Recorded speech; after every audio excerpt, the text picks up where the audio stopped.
init, hindi ko makain. Hindi ko makain madalian, mainit. Madali pa naman ako. Lagpas 10 minutes na ako. Malilate ako sa training. Nag-break time kami ng 10. Good morning. Naglalakad ako ngayon. Andito ako sa SM. Tatawid tayo dun sa simbahan ng Mabuting Pastol. Kasi dun kami magpo-formation. May training kami today. So tatawid na ako dito dahil dito ako nag-parking sa SM.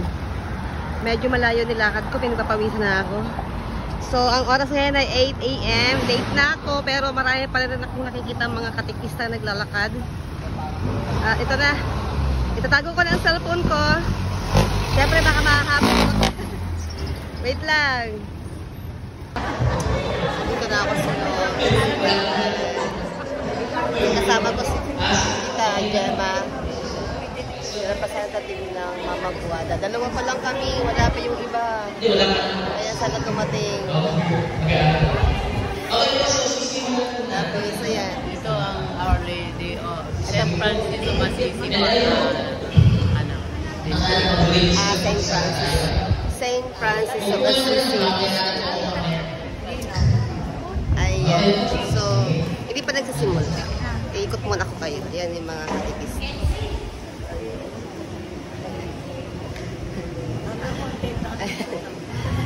So, hindi pa nagsisimula. Dalawa lang kami ni Tita Gemma. Pero okay lang. Ano kayo nag-chat? Tanong po tayo, hindi tayo binigyan ng hotel? Ay, simula na kami. Natawag at kami ng Guadalupe.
Hello. Meron kaming 10 minutes break time ngayong morning. Ay, naku. Andito ako sa SM kasi bibili ako ng tubig at kakain na rin ako. Dahil wala akong almusal.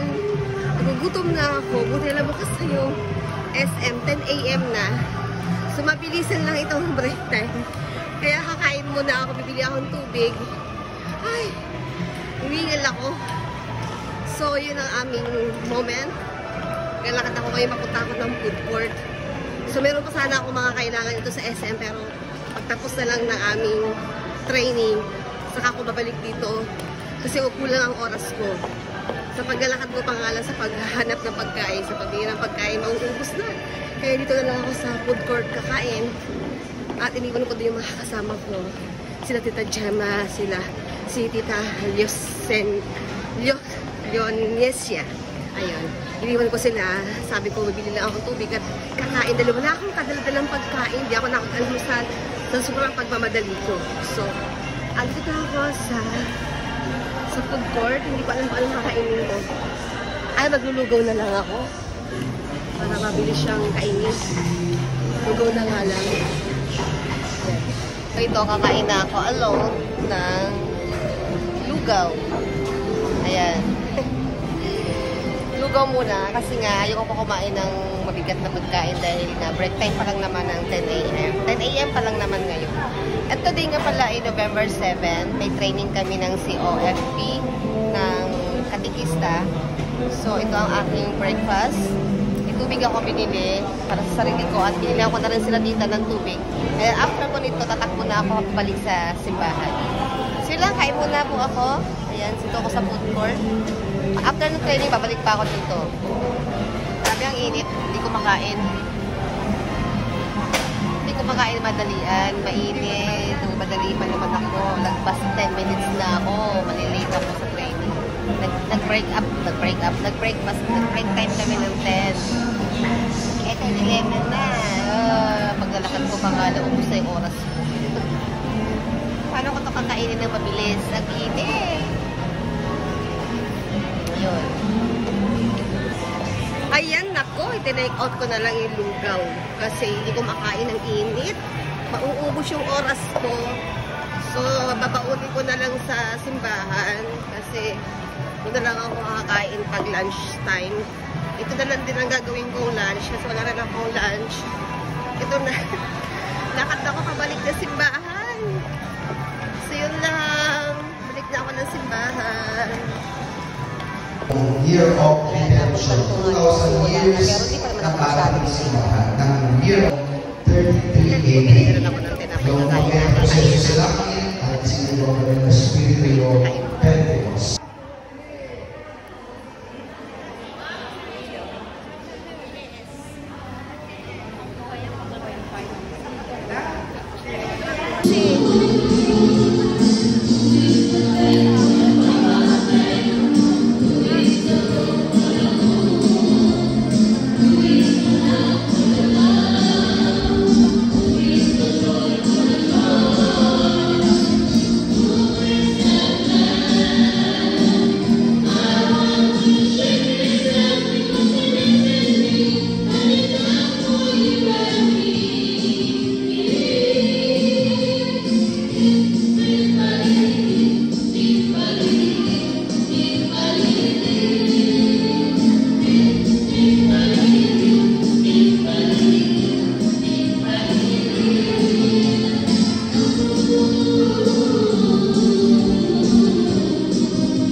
Ayan, magla-lunch na kami, Tata Gemma. Ayan, lunch na. Dito kami sa labas sa gilid, bawal sa loob. Ayan, tapos na ako kumain. Wala pa yung mga katikista. Kumakain. Kaya, dito muna tayo sa harap ng simbahan. Kapasyal ko muna kayo dito sa tapat ng Alfar. Kung ano ang itsura ng ating simbahan sa Mabuting Pastol. Last na nakapasok ako dito dati is ano pa to, ginagawa pala. Pero ngayon ang ganda na. Si Mama Mary.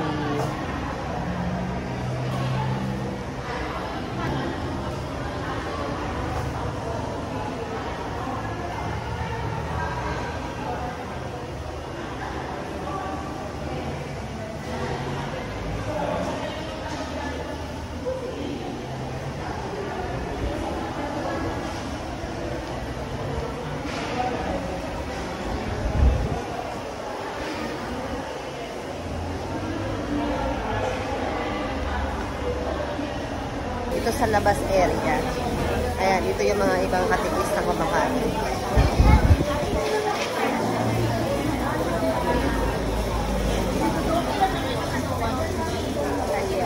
Ayan yung image ni Jesus. Hello! Kumain na kayo!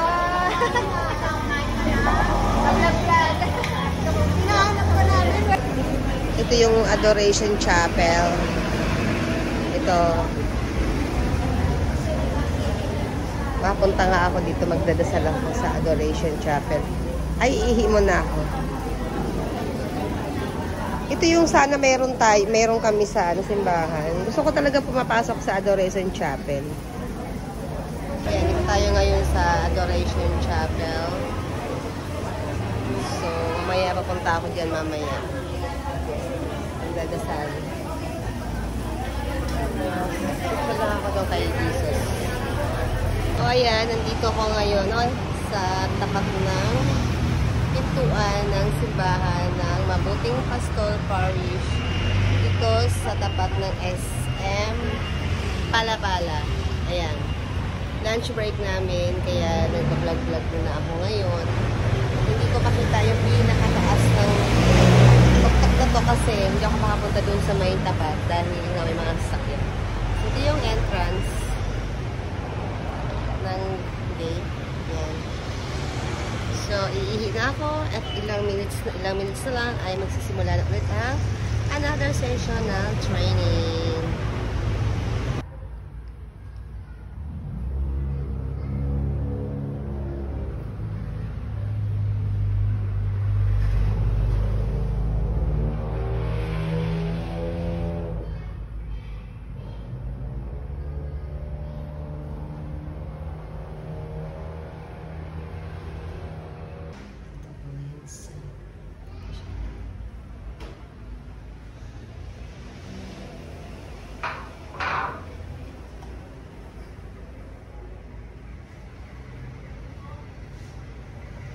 Simula na kami after lunch. And simula na kami. Kakanta muna kami bago magsimula ang training. Abante, abante pag watermelon. Atras pag papaya. Watermelon, watermelon. Fruit salad. Fruit salad. Fruit salad.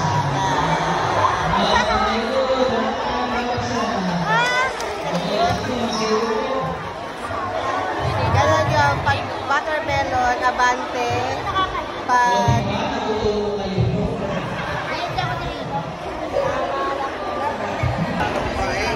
ayan, tapos na ang aming yun, yung isa kasama namin sa meeting kahapon.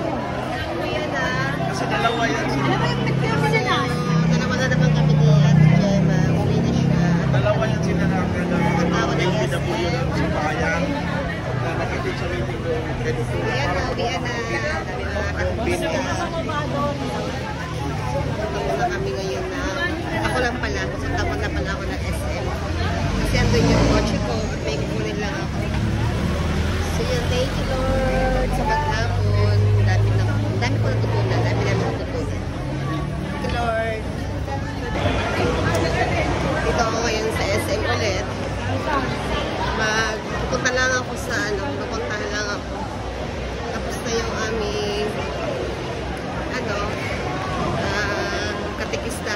destination. So,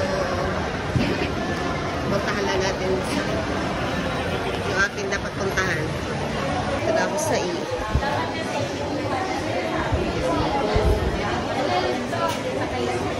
chat na sa akin, nag-text sa akin yung salamin namin ni Aaron. Pwede na i-claim, dapat kahapon pa yun. Sabi siya, kahapon kaya. I-claim ko na siya ngayon. Ay, nakuha ko na yung kay Aaron lang na salamin. Pero yung sa akin, wala pa. Sa 10 pa daw yung sa akin. Ayan. Ibigay ko na tuloy kay mama yung salamin na reading. Akala ko makukuha ko na ngayon kasi bibigay ko na sana kay mama yung luma kong salamin. Yung frame. So, ayan. Nakuha ko na yung kay Aaron. Thank you, Lord. Kain muna ako mag-isa. Sakit na ng ulo ko. Hindi ako nag-lunch ng kanin. Hindi na ako nag-breakfast, diba? Yung ano lang ang kinain ko. Yung ligaw. Hindi ko na kaya mag-drive pa uwi sa bahay. Hindi ko nakakain. Kakain muna ako. Dito ako sa Burger King. Bago ko umuwi, kakain muna ako ng kanin. Saka bumili na rin ako ng pasalubong sa mga bata. Hindi ko na kaya, gutom na ako. Kaya baka matraffic pa. So, mahirap pag-drive ng gutom na saka sa ulo. Kaya, makain mo na ako bago ko umuwi. Makain na ako. Kaya tayo.